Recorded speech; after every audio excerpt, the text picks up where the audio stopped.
Salamat sa iyo,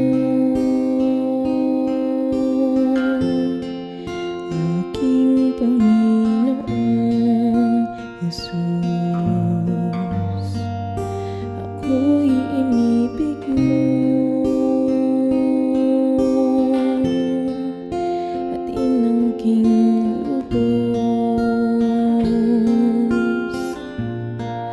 Ang tanging alay ko sa'yo, aking Ama, ang buong buhay ko, puso at kaluluwa, di na makaya na makapagkaloob.